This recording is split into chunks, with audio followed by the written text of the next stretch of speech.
Bismillahirrahmanirrahim. Nahmaduhu wa nusalli ala rasulihil karim, amma ba'du. Ada beberapa nasihat baginda Rasulullah sallallahu alaihi wasallam kepada umatnya.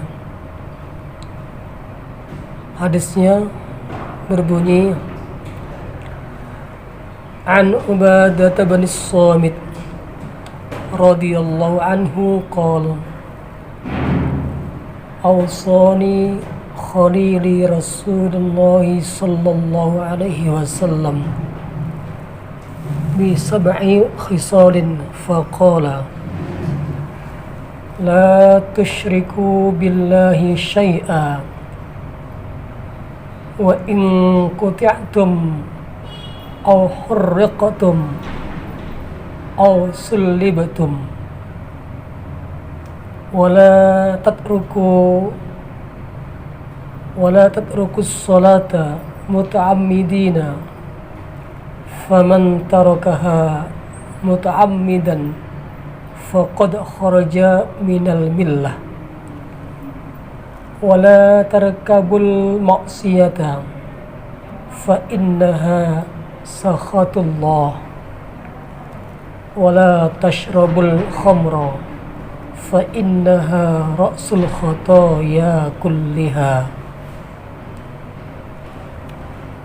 Dari Sayyidina Ubadah bin Samit radhiyallahu anhu, ia berkata, kekasihku baginda Rasulullah sallallahu alaihi wasallam berwasiat kepadaku dengan 7 hal. 4 di antaranya adalah, yang pertama,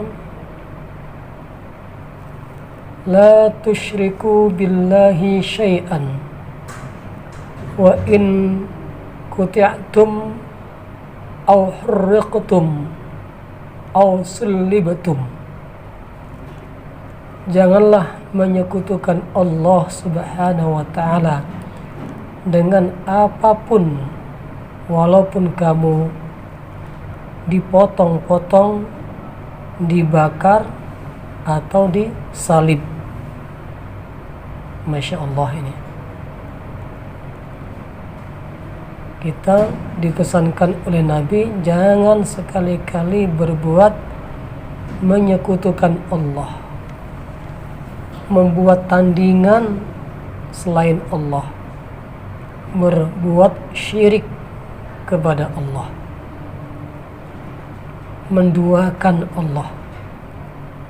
Syirik itu sikap orang yang percaya, yang yakin kepada Allah, tetapi di hatinya pun percaya, yakin kepada selain Allah, baik benda hidup maupun benda mati. Kalau benda-benda itu dianggap bisa mendatangkan manfaat dan mudarat, dia anggap bisa menolongnya, orang itu meminta kepadanya, bergantung kepadanya, kepada benda-benda itu, itulah yang namanya menyekutukan Allah. Dan Allah subhanahu wa ta'ala akan murka, akan marah kepada orang yang berbuat menyekutukan Allah. Allah subhanahu wa ta'ala tidak mau hambanya mengimaninya, tapi iman yang ganda, iman yang bercabang.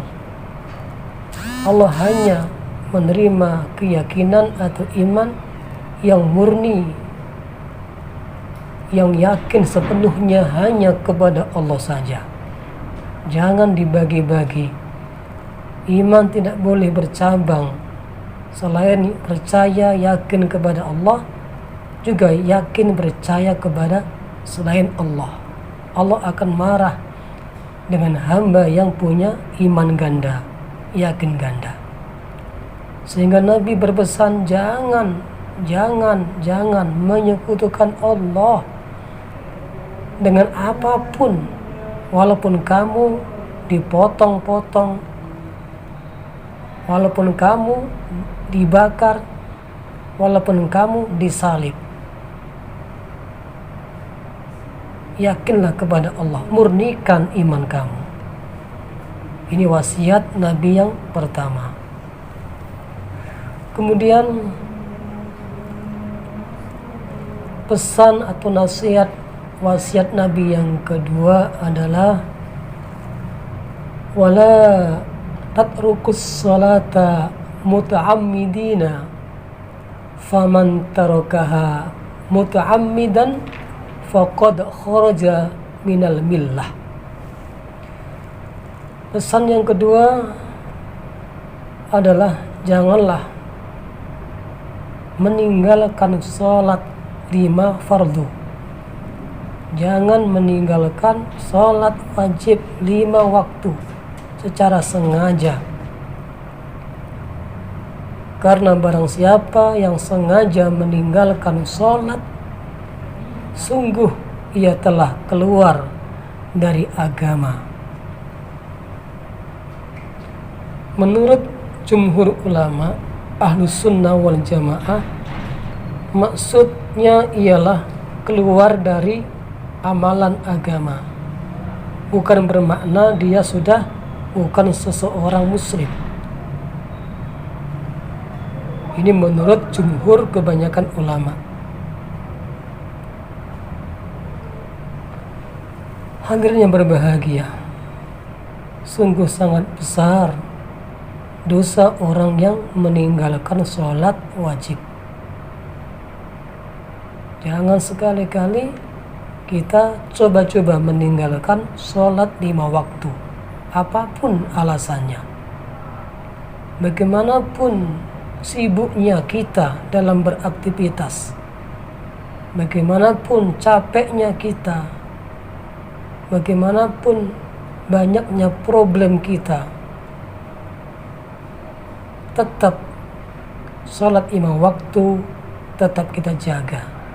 Sholat adalah harga mati, tidak bisa kompromi. Ini pesan Nabi yang kedua, jangan meninggalkan sholat dengan sengaja. Karena barang siapa sengaja meninggalkan sholat secara sengaja, sungguh ia telah keluar dari agama, walaupun tidak sampai kepada murtad, tetapi dosanya sangat-sangat besar.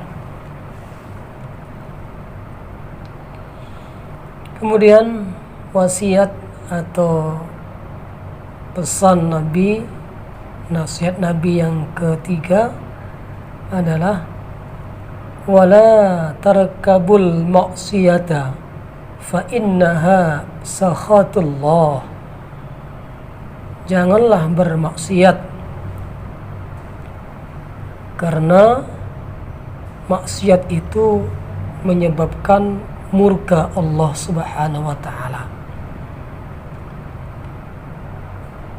Baik maksiat yang besar maupun maksiat yang kecil. Semua bentuk jenis kemaksiatan itu akan membuat Allah murka.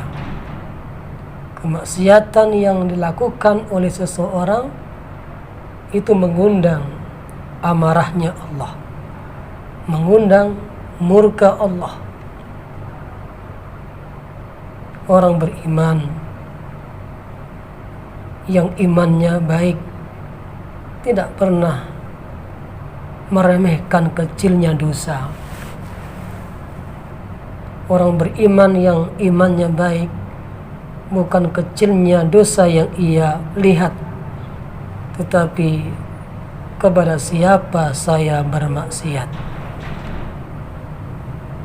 Semua maksiat besar maupun kecil, jauhi, tinggalkan. kita nggak tahu kapan ajal akan datang. Kematian tidak selamanya lewat tua. Kematian tidak selamanya lewat sakit. Bisa kematian datang dengan tiba-tiba. Bayangkan bagaimana seandainya ajal datang ketika dalam kemaksiatan. Itulah akhirnya mendapat gelar su'ul khotimah, kematian yang buruk di akhir dalam keadaan melakukan dosa-dosa. Karena kita tidak tahu kapan ajal akan datang, maka jauhilah segala macam jenis dosa-dosa atau maksiat. Orang itu meninggal, kata riwayat hadis, sesuai dengan kebiasaannya. Kalau kebiasaannya selalu menjaga ketaatan, beribadah, beramal soleh, nanti Allah akan wafatkan menurut kebiasaan itu. Tetapi sebaliknya, kalau orang suka berbuat dosa, berbuat maksiat, maka nanti kematiannya menurut kebiasaannya. Kemudian wasiat nasihat Nabi yang keempat adalah wala tashrabul khamra fa innaha ra'sul khotoya kulliha. Janganlah minum khamr, karena sesungguhnya ia adalah pangkal segala dosa. Minuman keras itu diharamkan dalam Islam karena bisa menyebabkan hilangnya akal. Minuman keras itu bisa merusak badan, bisa memabukkan. Itulah Islam melarang kepada umatnya jangan sampai minum khamr. Kalau ingin minum minuman yang halal, jauhi minuman yang berbau memabukkan. Minuman keras itu sungguh minuman yang akan bisa membawa segala macam pangkal dosa-dosa. Orang yang hilang akal, orang yang bisa berbuat nekat untuk mabuk, nantinya akan bisa melakukan dosa-dosa yang lain. Ketika orang sudah tidak sadar, sempoyongan, maka ia akan melakukan dosa-dosa tambahan. Bisa saja dia membunuh orang di sekitarnya. Bisa juga dia memperkosa wanita lain. Itulah Nabi mengatakan, sesungguhnya minuman keras itu pangkal segala dosa. Bila meminum khamar bisa membuat orang berbuat dosa-dosa tambahan. Maka wahai para pemuda terutama, juga orang tua, jauhilah dari minuman yang berbau memabukkan.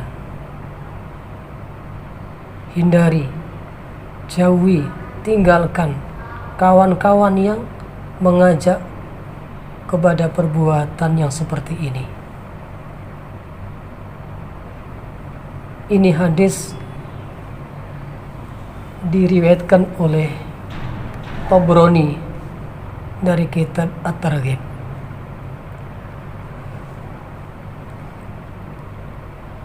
Jamaah sekalian yang dirahmati Allah, itulah wasiat Nabi untuk kita semuanya. Mudah-mudahan apa yang kita kaji hari ini bermanfaat untuk semua kita. Terima kasih dan mohon maaf atas segala kekurangannya.